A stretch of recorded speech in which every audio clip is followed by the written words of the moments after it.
Shift ಮಾಡ್ಕೊಂಡಿದ್ದಾರೆ.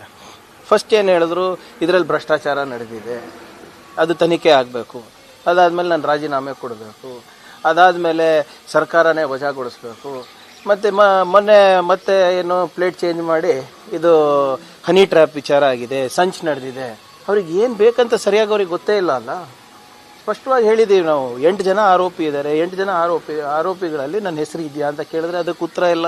ಸುಮ್ಮನೆ ಯಾವುದೋ ಒಂದು 2 ಲೈನ್ ಓದ್ಬಿಟ್ಟು ಇದೆ ಅಂತ ಹೇಳ್ತಾ ಇದ್ದಾರೆ. ಹಾಗಂದ್ರೆ ಇವರೆಲ್ಲರೂ ಜೈಲಿಗೆ ಇರಬೇಕಾಗಿತ್ತು BJPನವರು. ಮತ್ತು ನಾನು ಪದೇ ಹೇಳ್ತಾ ಇದ್ದೀನಿ, ನೀವು ನಾನು ಹೇಳಿದ್ರೆ ನೀವು ಮಾಧ್ಯಮದವ್ರು ನಂಬೋದು ಇಲ್ಲ, ಪ್ರಸಾರನೂ ಮಾಡೋದಿಲ್ಲ. ಏನು BJPಯವರು ಮನೆ ಒಂದು 100 ಬಾಗಿಲು ಅಂತ ಹೇಳಿ ಇವತ್ತು ಯಾರ್ಯಾರು ಬರ್ತಾ ಇದ್ದಾರೆ ಪ್ರೊಟೆಸ್ಟ್ ಕಲಬುರಗಿಗೆ? ಈಗ ಒಬ್ಬ ಸರ್ಕಾರದಲ್ಲಿ ಸಚಿವರ ರಾಜೀನಾಮೆಗೆ ಒತ್ತಾಯ ಮಾಡಲಿಕ್ಕೆ ಎಷ್ಟು ಜನ ಬರ್ತಾ ಇದ್ದಾರೆ ಕೇಂದ್ರದಿಂದ? ವಿಜೇಂದ್ರ ಅವರೆಲ್ಲಿದ್ದಾರೆ ಇವತ್ತು? ಶಿವಮೊಗ್ಗದಲ್ಲಿದ್ದಾರೆ ಅಂತ ಕೇಳ್ಪಟ್ಟಿದ್ದೀನಿ.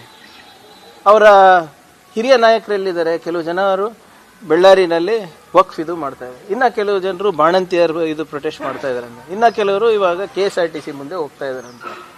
ಅಂದರೆ BJPಯವರು ಮನೆ ಏನಿದೆ ಅದು 3 ಬಾಗಿಲಲ್ಲ 100 ಬಾಗಿಲು ಅಂತ ತೋರಿಸ್ತಾ ಇದೆ ಇವತ್ತು. ಯತ್ನಾಳ್ ಅವರ ಏನು ಹೈಕಮಾಂಡ್ ಮಾತು ಯತ್ನಾಳ್ ಅವ್ರು ಕೇಳ್ತಾ ಇಲ್ಲ, ವಿಜೇಂದ್ರ ಅವ್ರ ಮಾತು ಯತ್ನಾಳ್ ಕೇಳ್ತಾ ಇಲ್ಲ, ಅಶೋಕ್ ಅವರು ವಿಜೇಂದ್ರ ಮಾತು ಕೇಳ್ತಾ ಇಲ್ಲ, ನಿಮ್ಮ ವಿಜೇಂದ್ರ ಅವ್ರ ಮಾತು ಯಾರು ಕಿಮ್ಮತ್ತು ಕೊಡ್ತಾ ಇಲ್ಲ, ನಾರಾಯಣ ಸ್ವಾಮಿ ಅವರು ಆಟನ್ ಕುಟ್ಟು ಲೇಖಕ್ಕೆ ಇದ್ದಾರೆ.